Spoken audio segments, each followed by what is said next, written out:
This podcast was brought to you by Outsider. Check us out at www.outsider.com. Outsider is an outdoor lifestyle brand owned and operated by me, retired Navy SEAL Sam Mackey, and my dear friend and former NFL quarterback Jay Cutler.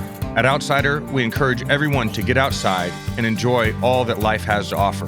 Head over to outsider.com to check out our unique patent-pending drinkware. Outsider's drinkware can be customized with your personal or business logo. Go to outsider.com, upload your logo, and we will send you visual proofs and great wholesale pricing. And don't forget, get outside and enjoy all that life has to offer.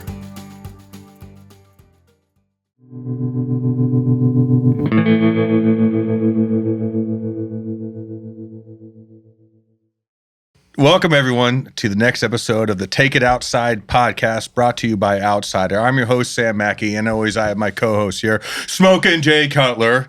Did you practice that new intro? No. How'd I do? Pretty good. Well, thanks for stepping all over it in the fucking middle of it. Today we have a very special guest on, as always, season 19 American Idol winner. And for those of you who don't know, I'm a huge American Idol fan. So it's a pleasure to welcome Chayce Beckham onto our podcast. Thanks for coming on, my man. Thanks, man. Thank you guys for having me. I appreciate it. Yes, sir. So where are you from? I'm from a small town in California called Victorville. And I grew up in Victorville, Apple Valley for most of my childhood.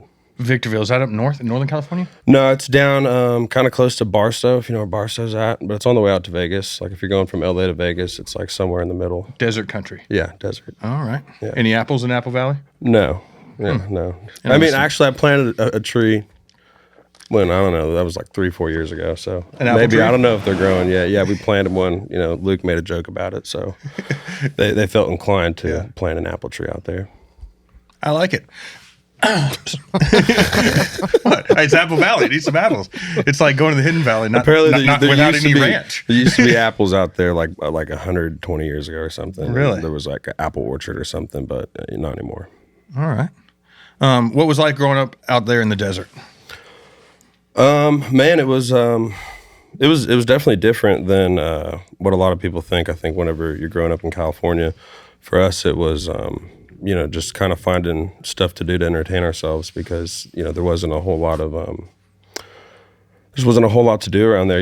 Now it's built up quite a bit more, but when I was a kid, it was mostly just people retiring out there, and they'd buy some land and retire. And so it was like old folks and stuff. And then eventually it got a lot more populated. But when we were kids, there was, not much to do. People, ride dirt bikes and ATVs and stuff out in the hills. And, that's pretty much it. Ride horses. All my sisters rode horses growing up, and that was kind of, just what everybody did to keep themselves occupied. I played music a lot. I started when I was a kid. So how old were you when you started playing? I got my first guitar when I was 3, but I was a big kid. I was a 10-pound baby. So when I was 3, I was pretty stout. And did your parents play any music? No, my mom could sing. I remember my mom singing, like whenever I'd walk around the house and hear my mom singing, and my grandma would sing too, like that, but not like professionally or anything. So they got you a guitar for Christmas or just a gift? Yeah, my dad's mom got me, my grandmother on my dad's side, she got me this little classical guitar whenever I was 3, and that was my first one. And then ever since I got that, I just never set it down. Did you teach yourself chords, or how'd that progression of that take place? Yeah, so that was interesting for me because nobody played guitar in my family, and I was just kind of fascinated by it. But I used to listen to the radio, and whenever songs would come through on rotation, just the ones that I liked, I'd sit back and try to, figure out where that note was, and then just kind of build off of that. And then over time, just piece stuff together. And I mean, I wasn't very good by any means, but it took a long time. I only played guitar, and I didn't really try singing or nothing until I was like 19. Oh, really? Yeah. What about, you have a handful of sisters, don't you? Yeah, I have 4. Where do you fit in the middle of all that? I'm the second youngest.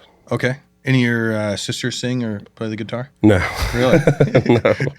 And if you'd asked them 10 years ago, I wouldn't have been able to either. So, it didn't sound very good for a while, and it was just something that I loved, and I just kept at it. But yeah, it's not something that anybody else does in our family. Really? Yeah. Do they have the ability to sing? No, I mean, I haven't been around to see them try, so maybe they're hiding something, but as far as I know, no. I feel like good voices run in the family. They could, like I said, my mom, my grandma.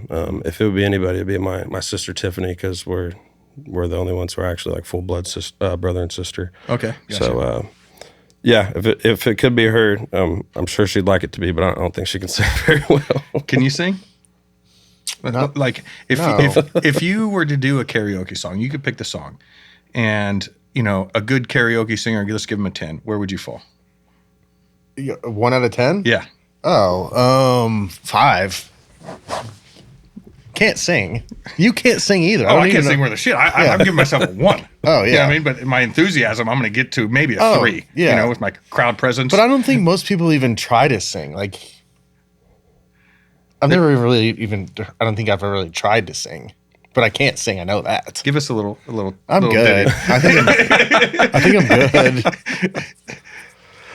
Oh, that's funny. Yeah, it takes time. I mean, it was something that I definitely, when you start, you don't want to do it in front of anybody else. You just kind of try to sing to yourself, or when you're in private. So yeah, getting up, and anybody who gets on a stage, I think that takes a lot of nerve to go up and try to put on a performance for other people. Yeah. Let alone, any of those contestants who go on American Idol who are, singing in front of like 3 superstar judges. I think that also takes a lot of nerve. So, for sure. Yeah, it's just something that you really have to get comfortable kind of with yourself with doing. And I cut my teeth like playing, backyards and alleyways and bars and just wherever I could go. And, people would listen to us sing and play our songs. But when was your first band? How old were you? I think I was 19 or 20 is when I started it. Yeah. And we were like a reggae band. Reggae? Yeah, it was like were you the singer? Yeah, I sang and wrote and played guitar, but it was like a reggae rock kind of. So you guys started kind of late. Yeah. The singing. Yeah. I didn't know. I mean, we needed a singer, and that was kind of. And you're like, hell, I'll just try. I was writing these songs, and I was like, I guess I could try it, And we threw these parties, and we'd play in the backyard, and next thing you know, there'd be like 150 people back there listening to us play these songs that we wrote. In this back house that I was renting with some of my high school buddies. So it's like, that's crazy. It all kind of started there. And did writing come easy to you? That did a little bit. Yeah, I think I never was like a great student by any means, but whenever I'd take like English, tests and all that, like if I had to write an essay or anything, I was always easy. Pretty good at that. Yeah. So writing was kind of easy for me to just try to create stuff, especially when you're not thinking that anybody's going to take it that seriously. Nowadays, I feel like there's a little, you have a little more pressure about what you're trying to say. But when I first started, it was just like scribbling stuff down on a piece of paper, and then seeing what chords I could put to it, and then if I could get my 3 buddies to play along, then that was a success, And so that was most of our songs. And but then I started writing stuff like 23. And that was around the pandemic. And I kind of realized, that wasn't what I wanted to do anymore, and break off into, I wanted to just do like acoustic singing and songwriting and stuff. And then the Idol thing took off, and, moved out here. And they were like, you got to be in LA or Nashville. And I definitely didn't want to be in LA. How did you get pressure to get on American Idol? Was that something your idea, or no, it's definitely not my idea. I'm the type of guy that'd probably not be something that you'd hear me say in a million years. Me neither. I don't know. I thought that if I didn't make it my way, then I was cheating, or if I had to do it the way that I thought I was going to do it, and I was so stubborn. But I was kind of cornered, and had made a lot of bad decisions, and then just ended up, I was 23, moving back into my parents' house, after a lot of failures. So it was kind of just like a hit the concrete kind of moment where I didn't know what I was going to do. And my parents really were the ones who pushed me to do that, and who signed me up for it and took just me to to get the you back auditions. out of the house. Yeah, pretty much. Maybe that was the grand scheme ultimately.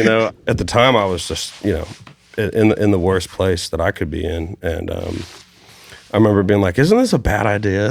Like, maybe I shouldn't go and, be on TV or try to, take this route. And I remember my stepdad saying, I think you can win this thing if you want to, and just go in there and do your best. And he's like, I promise you it'll work out. And, so I just had all my dreams shattered, and everything, in front of me was kind of burnt down. And I was like, all right, well, this is my last shot. I'm going to take it. And went in there and got 3 yeses. And I was just kind of, that was like a whole new door opened that I didn't even think was there.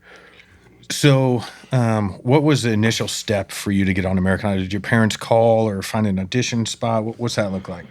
I think they saw on TV or on like Facebook or something that they were holding like virtual auditions because COVID was still a thing. And so they filled out this link and got me signed up for a virtual audition with the executive producers of the show.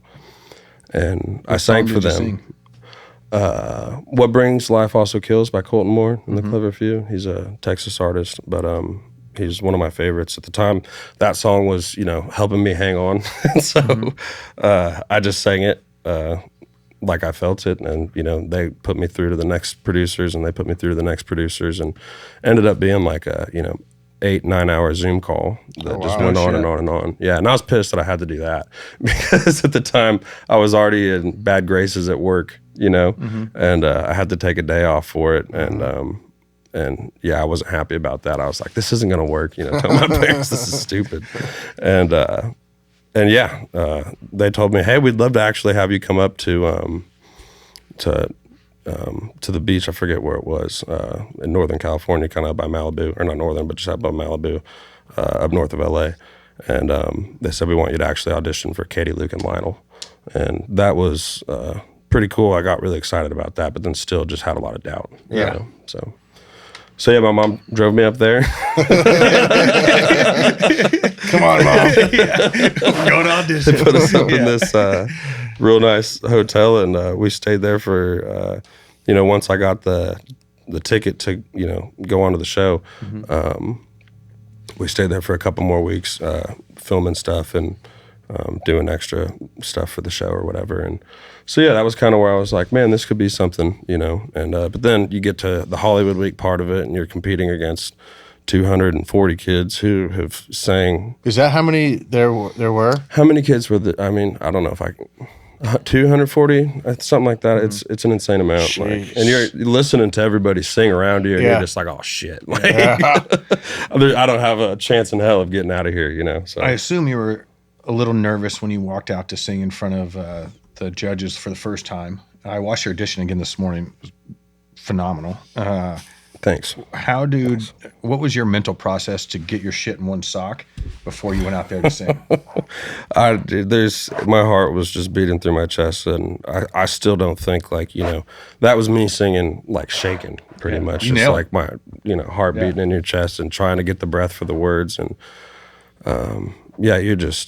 you're not thinking about singing, you're just thinking about messing up almost. And so it's a really hard thing to get through. And when you come off, I definitely was like, I was pretty shocked that not one of them was like, you need some work or anything. And so, yeah, I mean, it's still something that I deal with, like anytime I go get on a big stage or, I think that you should always have that little bit of excitement or nervousness for that kind of stuff. Had you ever had like a voice coach or anything like that No. up to that point? So you were just raw. No, just I posted videos on Instagram and sang in bars. And I used to sing in these, shitty bars that didn't have like any PA systems. We'd bring our own speakers and stuff, and it'd be so loud in there that I would be like screaming as loud as I could trying to sing. And everybody's like, how do you get a raspy voice? And I was like, smoke cigarettes, drink whiskey, and sing at the top of your lungs every other night, and that'll get you there.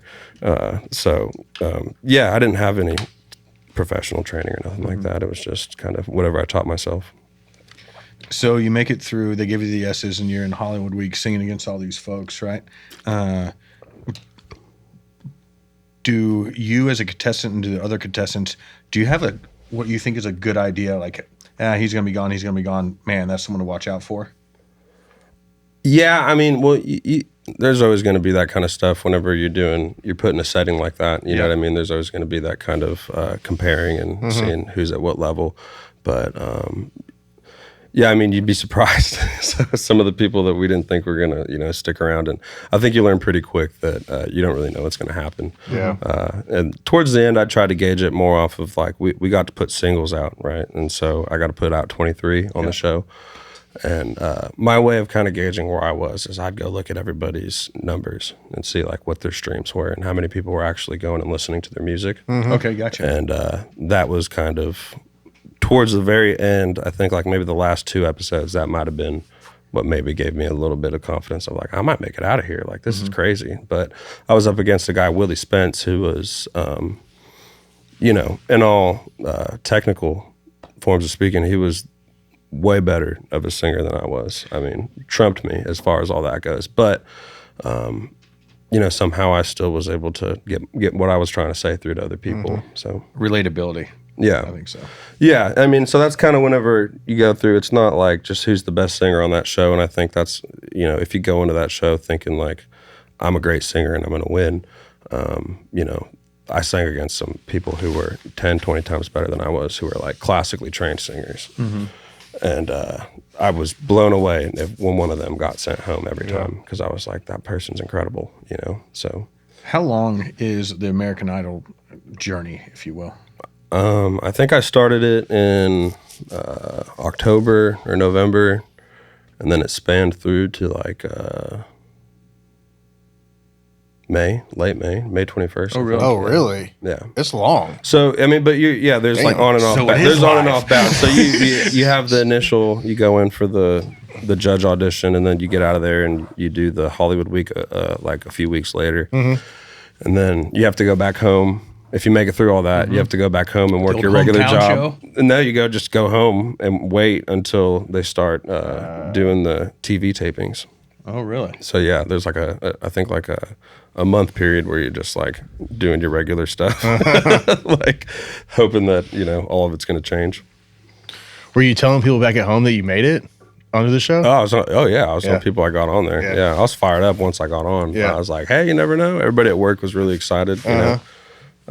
I'd gone from a real big disappointment to we're going to be rooting for you and stuff. So, and United was awesome about it. They let me, my boss, Jesse Driggers at the N05 branch over there in Riverside, he let me, keep my job while I was on the TV show, just in case if, anything went wrong, Fall through. that I could come back home and go to work. So awesome. just had a lot of people. Good dude supporting alert, me. Jesse. Yeah, he's awesome. So it was awesome getting to see everybody kind of come together, and my family, and it brought a lot of people together ultimately for us, and started a whole new chapter.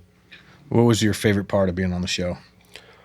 Oh man, I don't even know if I liked being on the show. I still like TV and stuff. I still it makes me, I think, 10 times more nervous whenever you're on TV. And so I think it was just the experience, meeting all the people I got to meet. I got to sing with some awesome people. I got to sing with Luke Combs on the show, Brandon Boyd, Lionel Richie.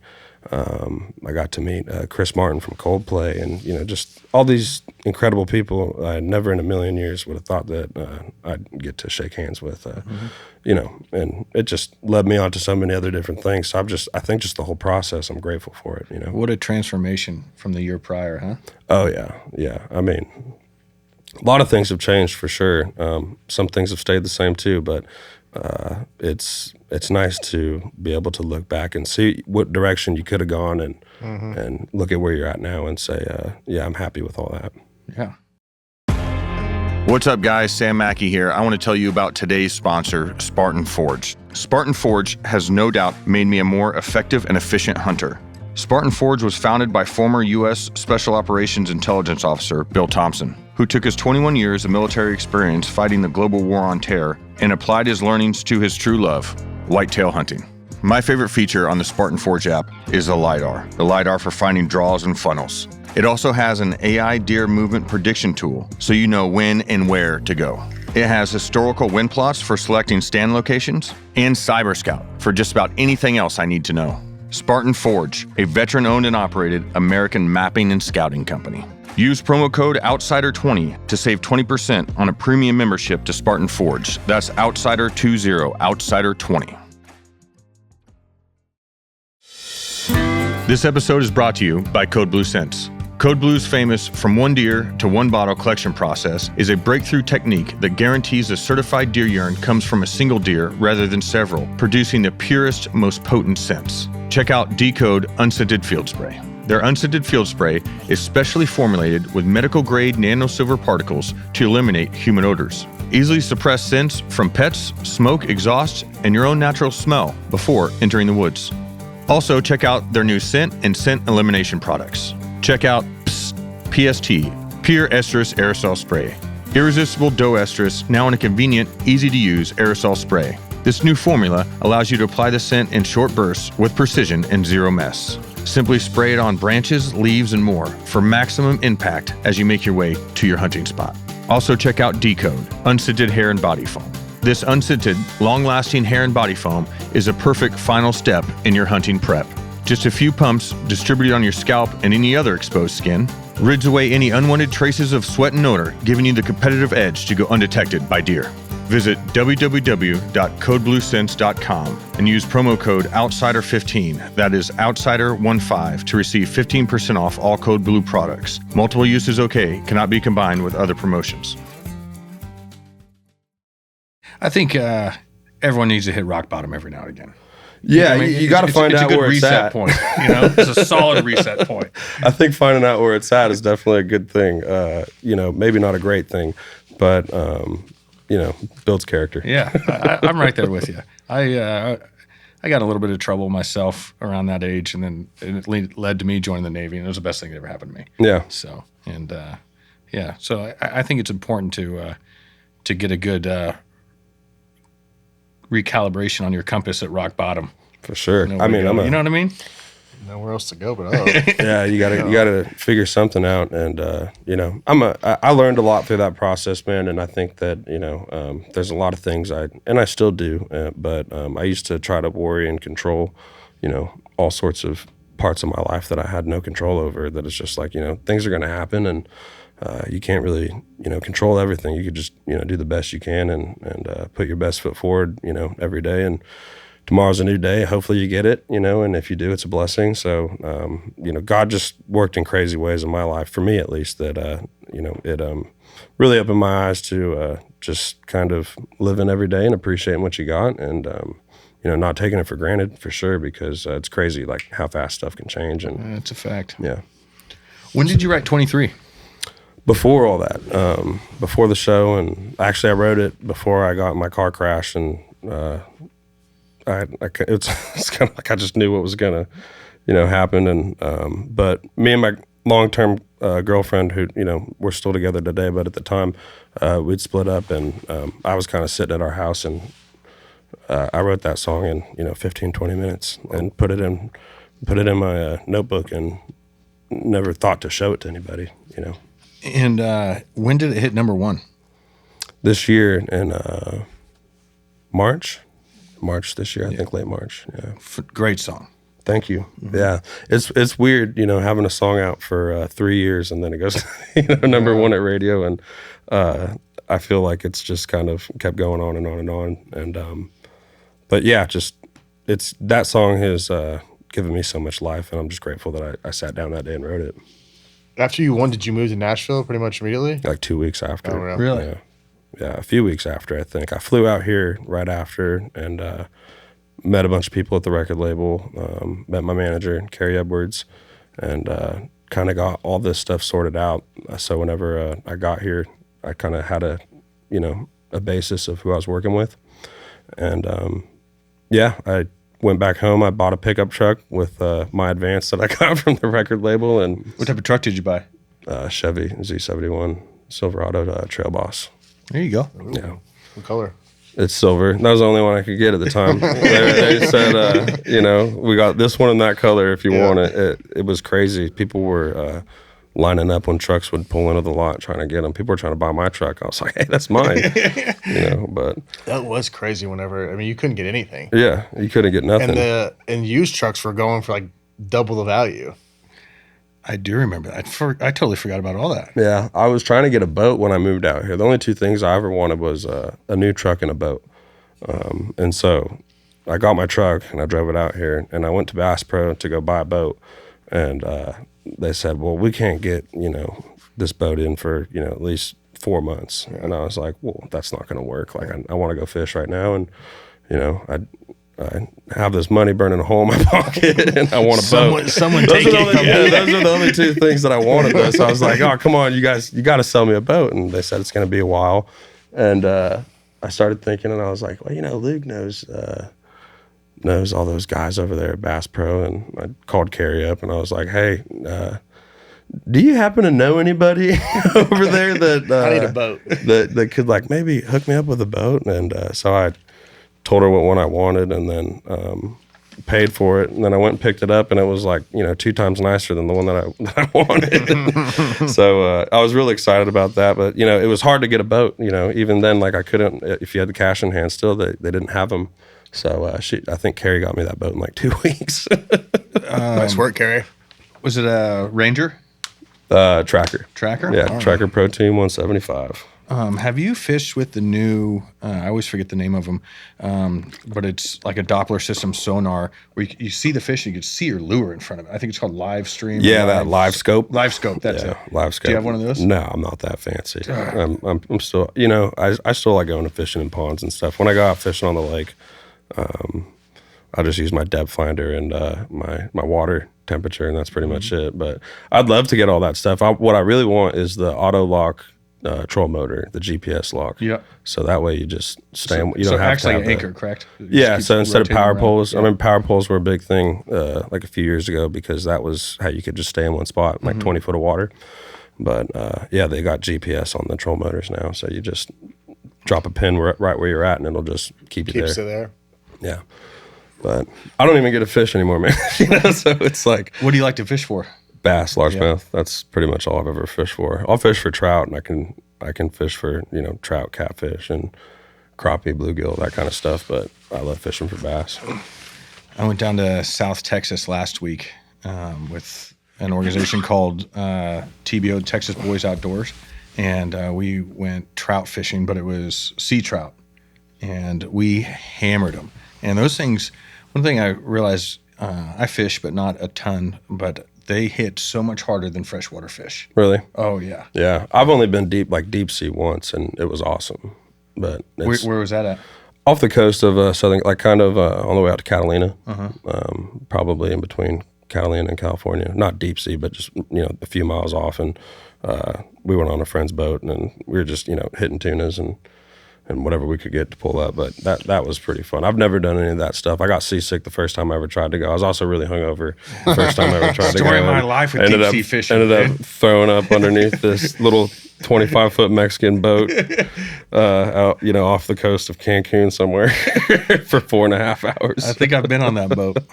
Yeah, it was rough. So I kind of never wanted to go back. So next time I went back, I took some Dramamine, and I loved it. It was so much fun. It's a good time. Drank less the night before. Yeah, you drink less the night before. Yeah, I was drink more on the boat that day, less the night before. Yeah. I was out with John Hughes in I forget where, the South Padre, I forget where the name of, whatever, somewhere in South Texas, and went out with him, and we were partying the night before, and shit, we're in like an hour, and I start getting sick. I start puking, and Maybe my ass. and then I was never on a boat in the Navy. And I'm thinking maybe it's a 6-hour trip. I got 5 hours left. I can handle this. Yeah. I go up top, and I'm like, John, Once it starts, it just gets worse. Oh, yeah. I mean, there's And he got me there's no going back. a pastrami sandwich on rye bread with like extra mayonnaise. Yeah. I'm like, fuck it, I'm gonna try eating this, and just puked it up. I'm like, all right, I need a good little buzz. So I slam a couple beers, puke those up. I was trying everything. Yeah. And I walk up there, I'm like, what time are we heading back in? He goes, this is about a 12-hour trip. Oh, buckle So up. for the next 11 hours, I just paid the man. It was brutal. I wasn't right for a couple days. It's rough when you get to the point too where there's nothing left to give, and you're just Dry heaving. and you're just like the waves are still. I've deep sea fished a few times. I mean, I could take it or leave it. You just don't like the ocean. I don't like the ocean. It's scary. Thank you. Scary as shit. It's probably the most scary thing it is. on the planet. Yeah. We only know like 10% of the ocean. There's some shit out there that will absolutely destroy you. When I see people like jumping off their like yachts and their boats or their sailboats, and I'm like, y'all are fucking crazy. Yes. It's nuts. I don't know. Yeah, it just always scares me. If I can't see the floor underneath me, I don't like it. Ocean's, she's mean. Would you ever go scuba diving at nighttime? No, I don't want to go scuba diving, period. Much less at night. You scuba dive? No? No, hell no. No. There's a couple of things I won't do that just seem a little stupid to me. Yeah. You know, like skydiving or scuba Would you diving. rather go to space or scuba dive? Neither. I mean, You have to pick. got to one. pick one. Scuba dive. Okay. That's a lot. You know, I'm not going to space. One of my biggest fears. I might go to space with Elon. I'm afraid of heights, dude. If I was up there, I'd just be freaking out. I can't do it. I'm not about space. I wouldn't go to space. There's a bunch of shit up there I don't need. You know, There's a bunch of shit in the ocean you don't need. Yeah, but Depends on where you scuba dive. Like if you're scuba diving a coral reef or something cool, that's fine. But I'm not trying to go like. We did a lot of our diving in Key West, which, you know, when you say that, it sounds nice, but the harbors are shit, you know, and we'd always dive in the harbors and have to plant these little bombs on the bottom of ships as if we were blowing them up. And one of the dives, there's a cannery, and you have to go hit a ship by this cannery. Well, they dump tons of, I don't know, whatever they're canning into the water, so it's loaded with sharks. Oh, shit. And me and my buddy Eric were swimming, and when we dive, we use 100% oxygen, but it's poisonous below 20 foot. So, and they're rebreathers, so don't make any bubbles. And we're diving, and there's two guys. You swim as a pair, and my buddy Eric looked up. He's like, "I'm going to go take a peek," because you come up and do a shallow water peek. So you're about 2 foot, 3 foot below the surface, and you try to read the name on the back of the ship, or look for a hard reset point, like the corner of a pier, a light, or something of that nature. And we're just about to go up, and this massive shark swims over top of us. And Eric looked at me, he just goes, "We're not fucking looking." And then we get back. I can't remember if this same dive or not, but we get back and we swim out of there, plant our little bomb, swim out of there back to our extract point, and we're swimming on the bottom, or real close to the bottom, and I run into a bull shark. And it hits me. It almost knocks my breathing apparatus out of my mouth with its tail. And then I come up afterwards and tell everybody that. They're like, "Oh yeah, a tail slap." I did not know this, but I got told a tail slap is a sign of aggression, and typically they do it before they attack you. I'm like, well, fuck me. Yeah. And just before that dive, they told us, "Oh, there's a saltwater croc somewhere around here in the basin that we've seen." So I was worried about a crocodile. Yeah. But Nope. No, I'm good. anyway, I'm not going to space. Yeah. Y'all are crazy, man. That's nuts. Do you fish around here? Yeah, I mean, I live close to Percy Priest, so I'll go fish out there quite a bit. But I like fishing ponds and just going in. Like if there's a farm pond, I can go fish. I like that. Luke lets me fish his place quite a bit. I go out there and fish out there. You hunt? No, I never. You know, I've always wanted to, man. I just never. It was not like I taught myself how to fish like the way that I fish now. Once my grandparents kind of passed away, I used to just fish with them, you know, worms and bobbers and stuff like that, whatever. But So that's how I fish. yeah, once I, you know, got into bass fishing, it kind of like ignited that feeling of kind of being a kid again, you know. And so I taught myself all this stuff about bass fishing, and that was something I, you know, kind of learned. And hunting, you know, just wasn't really a popular like bird, like dove hunting and that kind of stuff was, and but not as much where I'm from. So I've always wanted to, but at this point, man, it's hard. I'm trying to work as much as I can right now and retire so I can do all the stuff that I want to do, you know, before I'm, you know, 60 or 55. What's your favorite setup for bass fishing? It depends. Like, I mean, if you don't know shit about the place, you're just gonna, and you don't know the temperature water or anything, or the temperature of the water. I kind of I would know those things. Like I would figure that out. But so yeah, if it's like water temp, like if it's cold, cloudy, it just depends. But you can't go wrong with if you just want to fish like a plastic worm, like a Senko worm is like probably the easiest bait to catch a bass on. Is water temperature important? Oh yeah. Oh yeah. It affects the way that the fish move, and it affects the way that they hunt and the way they react to baits and certain types of prey. So if it's colder That'll also tell you where they're at in the water column. You know, if it's real hot in the summertime, the surface level of the water is going to be, you know, obviously really hot, and down deeper is where you're, and the deepest part of the pond usually is where you're going to find the bass hanging out. So then you need something to get down lower. But early in the morning in the summertime when the water is really warm, that's before the sun comes up, they're out running around and chasing fish. And that's when you could throw on a topwater lure, and, you know, you could have the best time of your life catching bass on a topwater lure for about 2 hours. Do you remember the banjo minnows? No. They were a thing when I was a kid. I was probably 16 or 17 when they came out. But they had the banjo minnows, which are just kind of like Cincos. But then they had topwater frogs.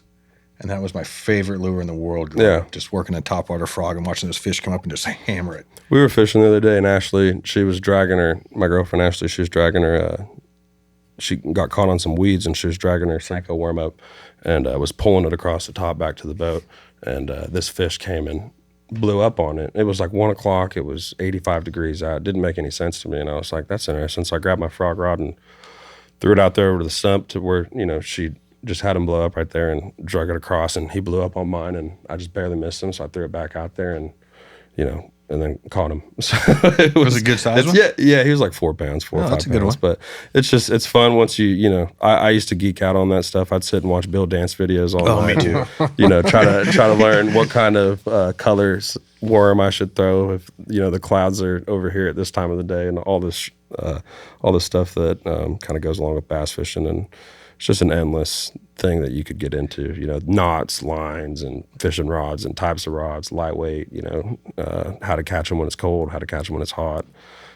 There's just, you know, there's so much to learn about it.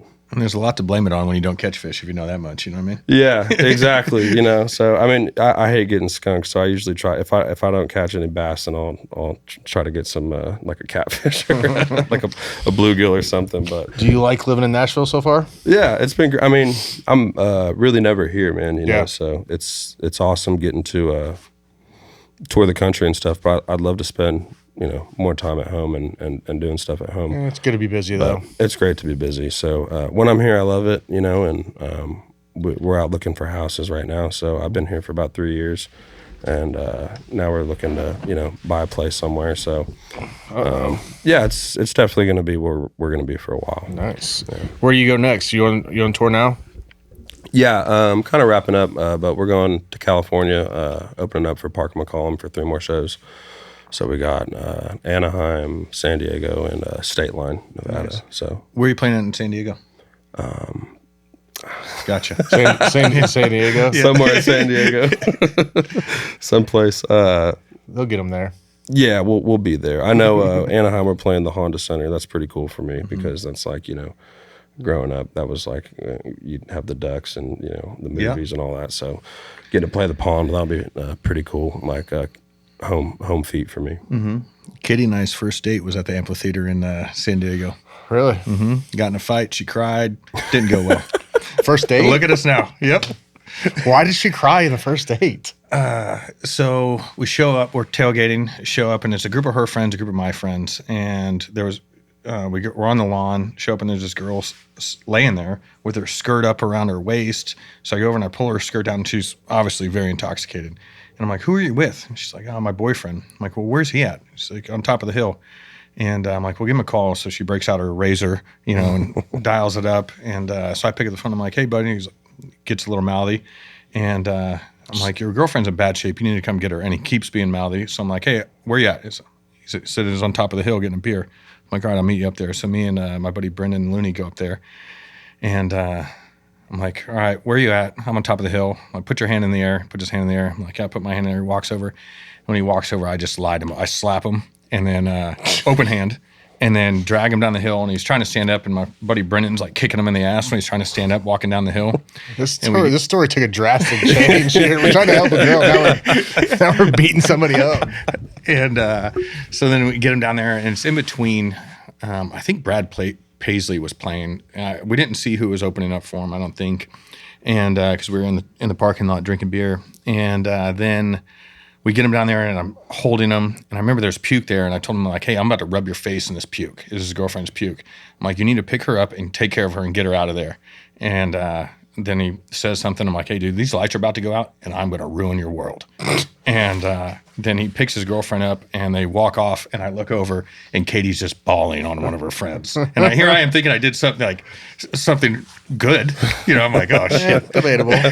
But then look at us now, 14 years of marriage. Yeah, that was a great start too.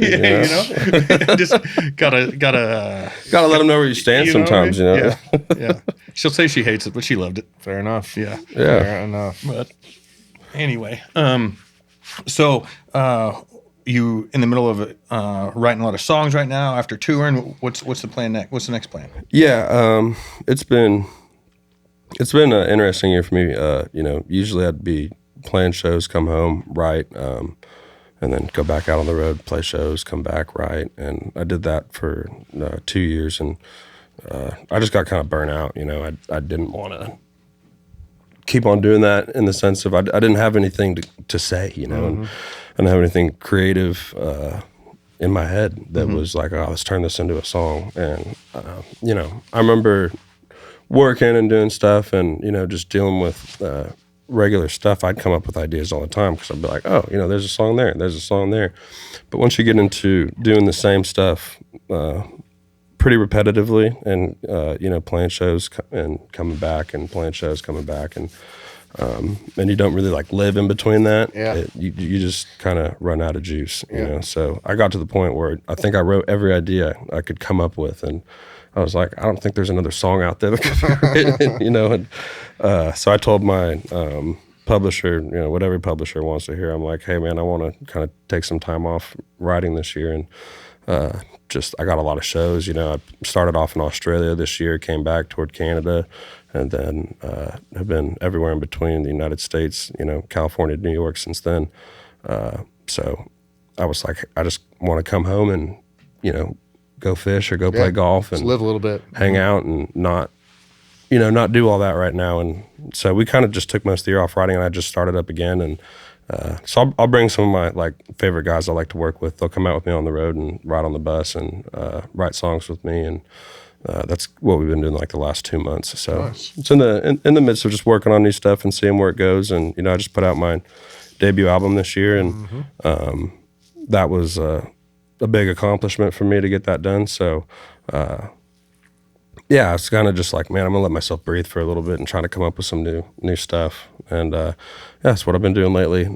Just working out some of those new ideas and trying to get them to a point where we can go back in the studio and get back out there next year. And we're touring Europe next year. We're starting off in Berlin, Copenhagen, Glasgow, Dublin, London, playing a bunch of places out there, then coming back and just kind of starting off with a bang next year. So just trying to get it done now while I have a few days off in between. And Have you been to Europe yet? No, never did. I've been to Australia was the furthest I've ever gone, and before that just like Mexico and Canada. So I love Europe. What's your favorite food? Mexican food. Okay. I'm not going to find much of that in Europe, but they do have good food. Yeah, I mean, I like Italian food and that kind of stuff too. But being from where I'm from, and my dad's Mexican, and so I love authentic. You should bring your golf Mexican clubs and your food. fishing pole. Yeah, man. I don't know if I can get those all the way over there. We're kind of doing it's like one city, play a show, next city play a show, next city play. So it's like flight show. Just bang them out. So it looks cool on paper, but I'm a little worried about going and doing it. But it's exciting, and it's cool. Like some of the guys who've been working with me for a long time, and just watching the stuff grow and get bigger. And Sure. My drummer who he's been playing with me since I had auditions and hired a bunch of guys that I didn't know. Like right when I moved to town, and was like, we're going on a tour. And he's been with me, ever since then. So it's cool to just be with some guys that have kind of seen it out over the last 3 years, and go from, riding around in Chevy Expresses, playing county fairs with, 30, 40 people. Even after, you get off of a TV show, you'll have some real humbling experiences of how many people come see you play. Oh, yeah. That's so awesome. we did that for a long time, and it's cool to see, where it's going now, and riding in buses and getting to tour the world. And I never in a million years would I have thought that any of that would have worked out for me. Do you like the bus life? I do. Yeah, that's a big thing right now. It's like, Hey, you don't have to drive. You know, you want to spend the money and live comfortably, or you want to keep on making money. So that's kind of the question you have to ask yourself. Well, but it's a lot better. Seems like he's busy though. It's good. Yeah, no, it's good, man. It's good to be, doing all this stuff. And I remember whenever I wasn't doing all this stuff, I'd be like, man, I wish I was out there, touring with everybody, and I wish I got asked to, be a part of that. And then you go do all of it, and you're like, man, I wish I would have had this weekend off at home. And it's just kind of the way it goes, and it's just been a great run though so far. So I'm real happy with it. That's awesome. I saw that you sang the song Angel Flight. Did you write that song? No. Or do you know what Angel Flight is? No, yeah. Okay. But that's a old man. But I don't know why I can't think of who sings that song. Do you know who sings that song? No. No, that's it's just like a chills down your back kind of song. Yeah. I watched that this morning. That was great. Yeah. Thanks, man. Yeah. I love listening to stuff like that. Like Toby Keith was, huge for me growing up. He was all over the radio, and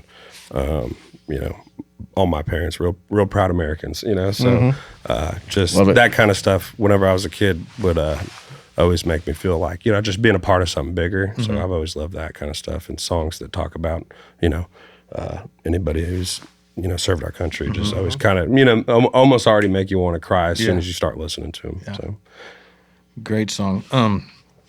So have you written a murder ballad yet? Yeah, I just did. It's funny. I just did the other day. Really? The first one. You have a perfect voice for it. We walked back. I forget where we were, but I got up and went to the back of the bus and sat down with the writers, and I was like, "Yo, I've never killed anybody in a song. Can we do that today?" I just feel like that's what we got to do. They're like, "Yeah, sure, let's do it." So we did a little murder story. Good. Yeah, that was the first one. It felt weird, right? It was uncharted waters for me, but yeah, that's the first one I've done. So I don't know. Maybe you'll hear it one day. Yeah, I can't wait. Good deal. So what's next for you? Like tour, touring, man, going to Europe. When's that start? The Europe tour? I think it starts in March. Okay, yeah, it starts in March. So you're gonna get some time off over the holidays. Yeah, a little downtime. We're supposed to go to Canada. I'm not sure exactly what's happening, but we got a tour to go up to Canada, and I think January we're supposed to go to a few places up there. So. And just radio shows, man, and doing all the local radio shows and the guitar pulls and stuff like that for the holidays. So, it's nice to get to go back home too and see the family. And I got this charity together that we're giving guitars to kids that basically, underprivileged kids that, get these nice guitars. They get to take them home. It's their Christmas present. So we're going to go do that in December. And what's the name of that charity? It's just the Chayce Beckham Foundation, but we work with we're working with this other charity called Free Guitars for Kids.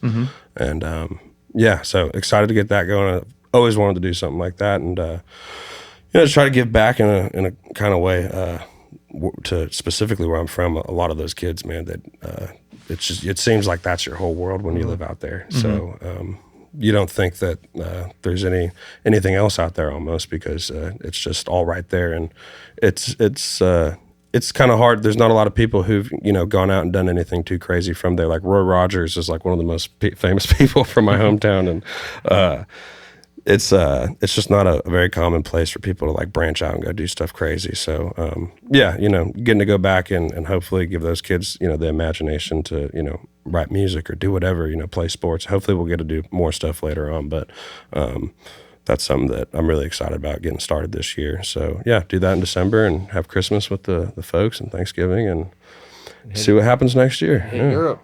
Yeah. Can people donate on your website, or where can they donate to this foundation? Not yet. So pretty much we've just worked with companies that have helped us raise money to buy all the instruments, and then I donated money to purchase the remaining amount of guitars, and so this year we're just getting it off the ground, and we're going to fly back and start. Make it happen, and then hopefully just get bigger and bigger with that, and it's a crazy time in my life. I never thought any of this stuff would be going on, so it's cool to watch that stuff kind of come to fruition. Good. We're excited to see where it goes. Thanks, man. Yeah, and who makes that jacket? It's a great Overlook. jacket. I got this at at the Stillwater Milling Company in Claremore, Oklahoma. I don't know if you can find it anywhere else, but they had them there. It's a great looking jacket. Thanks, man. I appreciate it. And I appreciate you coming on, my Yeah. man. Yeah, I appreciate Thank y'all's you. time, man. Thank you guys. Check out Chayce's music. Yep, and tell everyone where they can find you. Yeah, you guys can find me ChayceBeckham.com. That's got my touring dates, all the links for Spotify, Apple Music, Amazon, YouTube, Chayce Beckham. Yeah, I'm on everything. It's CHAYCE. And that's pretty much it. Check them out, folks. Appreciate you coming on, my Appreciate man. you guys. Thank you guys Good so luck much. with everything. Yeah. Hell yeah. Appreciate you, my man. Yeah.